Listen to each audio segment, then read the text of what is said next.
Lantas pemirsa, bagaimana kondisi Gaza Palestina di mana penyerangan Israel terus terjadi di sana? Kita telah bergabung dengan relawan kemanusiaan Mercy Fikri Rofiul Haq.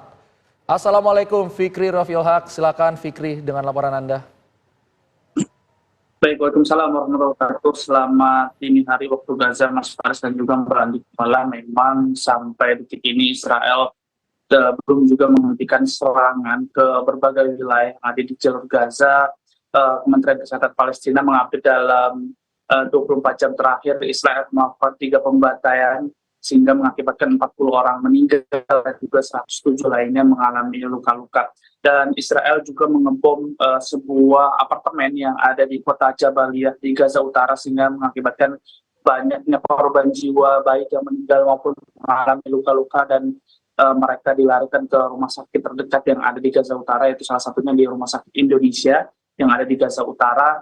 Dan Rumah Sakit Indonesia menerima beberapa korban akibat penyerangan tersebut, dan para tim medis termasuk tenaga medis dari Mercy Indonesia, ada 4 dokter spesialis di sana yang bertugas juga langsung merawat para korban yang ada di Rumah Sakit Indonesia di Gaza Utara. Sementara Israel juga melakukan penyerangan di kota Dirbalah, jalur Gaza bagian tengah, dan juga di kota Magazi sehingga mengakibatkan seorang anak meninggal dan juga beberapa lainnya mengalami luka-luka di Gaza bagian tengah. Sementara setidaknya 15 orang meninggal akibat serangan udara yang dilakukan oleh pihak Israel di kota Khan Yunis, jalur Gaza bagian selatan, dan juga Israel kembali menggempur kota Hamad yang ada di kota Khan Yunis, jalur Gaza bagian selatan, di mana kota Hamad ini sebenarnya sudah berkali-kali menjadi target sasaran Israel sejak berbulan-bulan yang lalu, dan para masyarakat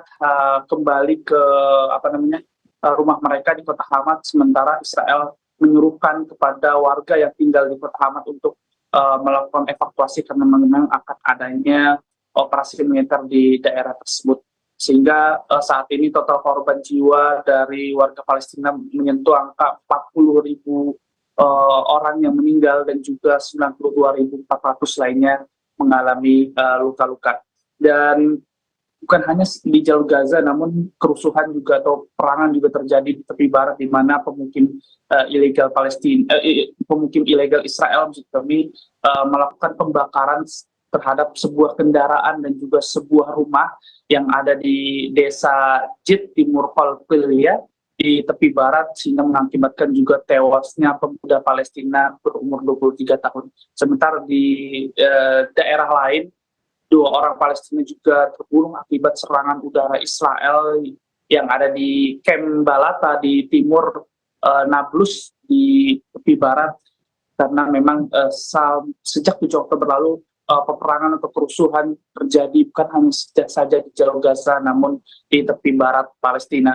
Dan sebuah media Israel juga menyebutkan bahwa militer Israel menjadikan warga Palestina ini menjadi tameng hidup untuk melindungi kendaraan-kendaraan militer mereka ataupun pasukan-pasukan mereka, sehingga warga-warga yang ada di Gaza, mereka menangkap warga yang ada di Gaza menjadikan tameng hidup. Dan ini dikutipkan dari media Palestina ataupun media internasional, namun ini dikutip oleh media Israel sendiri, di mana hasil investigasi koran Israel menyebutkan bahkan praktik tameng hidup oleh Israel terhadap warga Gaza ini juga diketahui oleh para pemimpin atau pejabat militer senior Israel, termasuk juga kepala staf Angkatan Darat yaitu Herzi Halevi. Dan akibat gempuran-gempuran para pejuang Palestina yang sampai detik ini juga masih terus menggempur tentara-tentara Israel di jalur Gaza, salah satunya di daerah Kali Sultan yang ada di kota Rafah. Kota Rafah saat ini menjadi salah satu daerah konflik atau pertempuran antara pejuang Palestina dan juga pihak Zionis Israel. Akibatnya lebih dari 10.000 tentara Zionis Israel terluka dalam 10 bulan terakhir. Artinya setiap 1 bulan ada 1.000 tentara Zionis Israel yang mengalami luka-luka akibat gempuran tersebut. Dan ini belum termasuk korban-korban tentara Israel yang tewas akibat gempuran pejuang-pejuang Palestina, karena memang sekali lagi Israel terus melakukan serangan baik melalui udara maupun melalui darat. Israel terus memasuki jalur Gaza sehingga Palestina berhak untuk mengusir mereka dari Palestina karena Israel melakukan penjajahan ataupun okupasi terhadap warga Palestina yang ada di jalur Gaza maupun di tepi barat. Sementara pada Kamis 5 Agustus lalu, Kamis 5 Agustus kemarin diadakan perundingan gencatan senjata oleh Qatar, Mesir, dan juga Amerika Serikat, dan mereka juga menyuruhkan kepada Hamas dan juga Israel untuk ikut andil dalam perundingan gencatan senjata tersebut. Namun sementara Hamas mengatakan bahwa memang kemungkinan mereka tidak akan mengikuti perundingan gencatan senjata tersebut karena memang Hamas mengatakan bahwa Amerika Serikat gagal untuk meyakinkan Israel dalam melakukan perundingan gencatan senjata, karena perundingan gencatan senjata sudah berkali-kali gagal karena banyaknya persyaratan Israel ataupun dari Perdana Menteri Israel Benjamin Netanyahu juga sering sekali menggagal perundingan senjata, baik mereka melakukan serangan-serangan terhadap warga Palestina maupun mereka menambahkan persyaratan tertentu.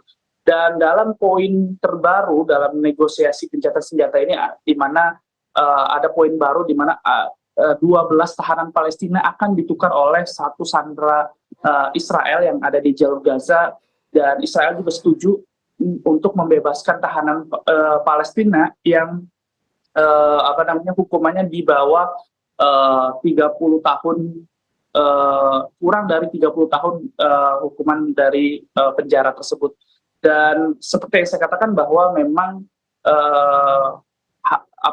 dari The New York Times mengutip dari dokumen Israel mengatakan bahwa Perdana Menteri Israel ataupun Benjamin Netanyahu mengatakan diam-diam mereka menambahkan poin-poin terbaru dalam gencatan senjata yang ini akan memungkinkan gagalnya perundingan gencatan senjata. Dan memang Benjamin Netanyahu ini juga menjadi salah satu penyebab gagalnya gencatan senjata dalam beberapa kesempatan berkali-kali dalam beberapa kesempatan terakhir, sehingga gencatan senjata sampai hari ini pun masih terus berjalan, dan semoga kita berharap bahwa gencatan senjata ini akan terlaksana sehingga tidak ada lagi penderitaan yang dirasakan oleh warga Palestina.